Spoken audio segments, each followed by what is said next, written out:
Rebecca 49, and I have early onset Alzheimer's. Yeah, I'm still feeling really flat. But I forced myself to get dressed because I'm going to make myself go out. Yeah. Something I have not discussed, which I think is playing kind of a big part in this, like, flat, not enjoying the holiday thing, is I am recently an empty nester. Yeah. So I've been a parent since I was 19, and I'm 49. And this is the first time I've ever lived alone.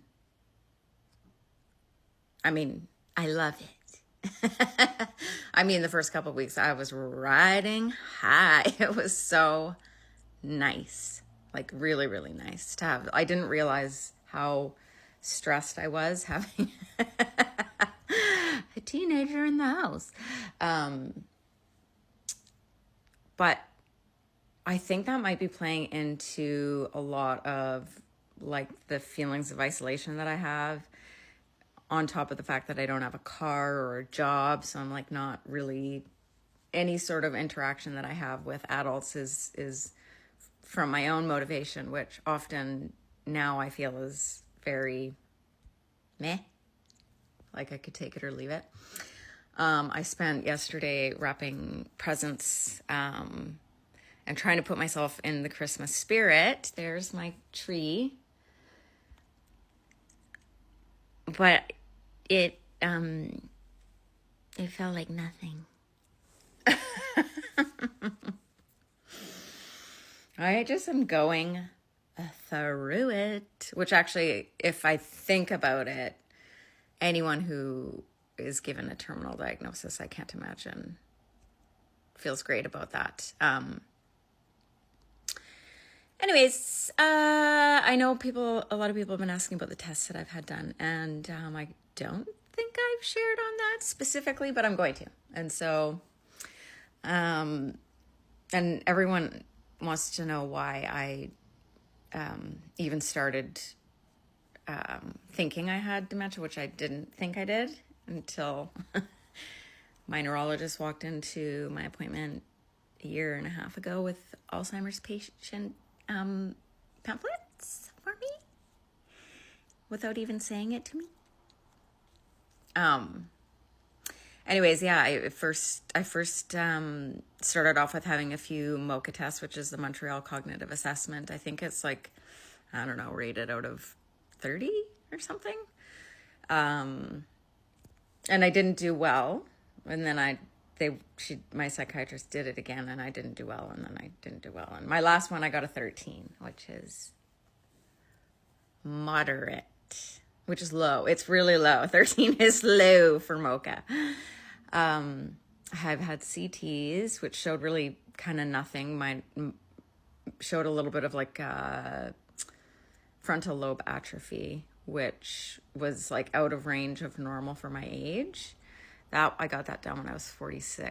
I think 2023 is when I had that last time I've had any sort of imaging. I can't imagine what the imaging looks like now. It's probably like it would come up in the MRI machine saying, she's crazy.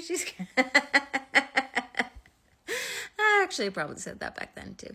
And maybe more so actually. But then I had an MRI, and the MRI was never definitive on I have it or not, but it did show atrophy in my hippocampus, which is a classic, and that I think is about right here. So I do have shrinkage here in my frontal lobe, which is like all your executive functions. And then the hippocampus is like regulation and things, I think. I don't know. If I'm wrong, tell me, which I probably am. I am wrong a lot. But on both sides, there was different scoring of the level of atrophy that I had, which is the shrinkage of the brain. And so I had, it's a scoring system, MTA 1 to 3. And yes, I do know I've said this before, but I'm saying it again. This side was MTA 1, and this one is MTA 2. So this was mild and this was moderate. And that is a classic sign of Alzheimer's. If you're going to have atrophy in the hippocampus, it's generally, and it's not Alzheimer's, it'll generally be even. So I had the evenness in the frontal lobe and then the uneven scoring in the MRI. But that was not definitive enough. So they gave me more cognitive tests. At this point now I'm working with a neurologist because the MRIs and CTs were recommended through my psychiatrist once we saw that my MOCA tests were really bad. And maybe it was not psychiatric. And so then I think I mentioned this in my last video.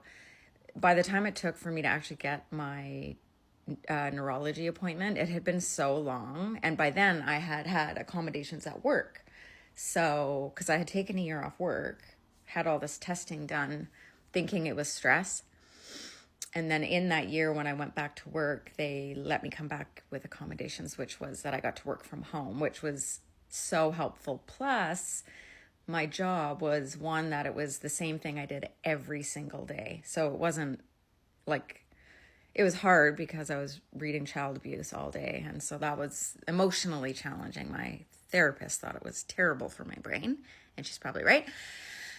But I thought I was fine. So I almost didn't even go to the neurology appointment. I thought, I'm going to waste this person's time. And I know specialists are highly sought after. So I almost didn't go. I almost emailed to say, I'm better. Anyways, I went in, I did the Toronto cognitive assessment. It's the Torco, I think. And that one's like a 2-hour assessment. And I even said to the nurse, you know what? Wasting your time. I'm actually doing really well now.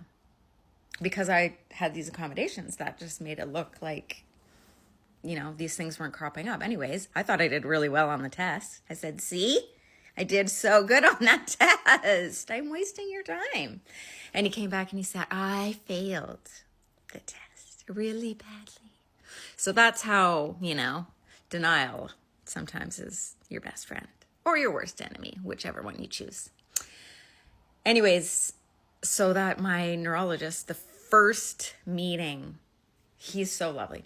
He walks into the room. I'm by myself because I think everything's fine. I'm by myself. He walks in and he puts down pamphlets for young onset Alzheimer's disease.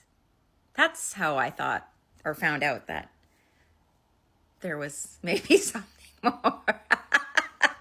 It wasn't like somebody sat me down and said, listen, I think you might have young onset. It was pamphlets.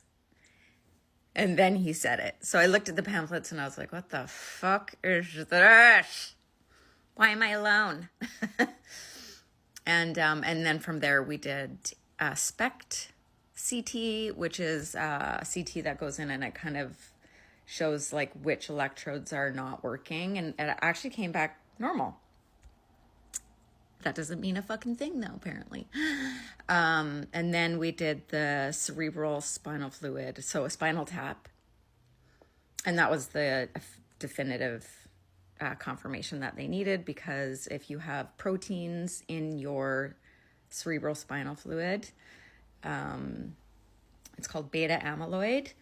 If you are positive for beta amyloid, that basically is saying that there is plaque on the brain and there is no other reason that you would have amyloid beta show up in your cerebral spinal fluid.